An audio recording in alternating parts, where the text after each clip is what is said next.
She calls herself the Angel of Death Row, and she's the newest face on Casey Anthony's defense team. Tonight, Local 6 reveals more about the woman who will try to save her life. Her name is Andrea Lyon, and she comes from Chicago. Like other members of the Anthony defense team, she'll soon have a book to sell. Investigative reporter Tony Pipitone has been looking into her background and joins us live from the courthouse. Tony, what did you find out?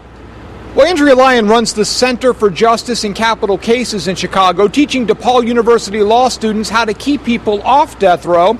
And in 33 years of practice, she can say not one of her clients is on death row. It's my pleasure to introduce you to the newest member of our team, Professor Andrea Lyon. The woman who will try to save Casey Anthony's life, a veteran of more than 130 murder cases. Over 30 of those occasions, the state has attempted to seek the death penalty.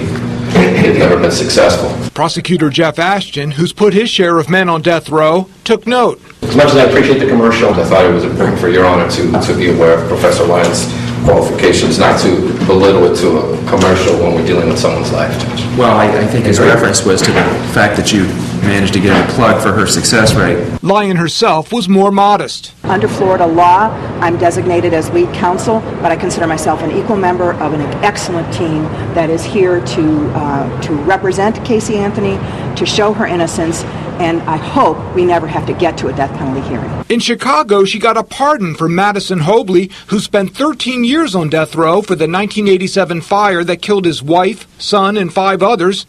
She helped expose abuses in Illinois that prompted former Governor George Ryan to pardon or commute the sentences of everyone on that state's death row. Now she'll seek to prevent the state from even seeking death in Casey Anthony's trial, which she says will be delayed. The trial will not go in October. This is a death penalty case and requires the preparation not only of the defense of the case, but the defense of Miss Anthony's life, and that's going to take quite some time and quite some work. But for now, the trial does remain set for October 12th, and the state continues to seek the death penalty, even though Andrea Lyon says this is not the kind of case that warrants a death penalty. Reporting live at the Orange County Courthouse, Tony Pipitone, Local 6. So, Tony, a question a lot of people are asking, why would the state seek the death penalty if it's not a death penalty case? Well, Andrea Lyon says it's a tactical decision. By seeking the death penalty, prosecutors can ask potential jurors their feelings about the death penalty and try to knock off jurors who are opposed to the death penalty. What they hope is that will leave them with a jury that's more pro-law enforcement, more likely to return at least a guilty verdict.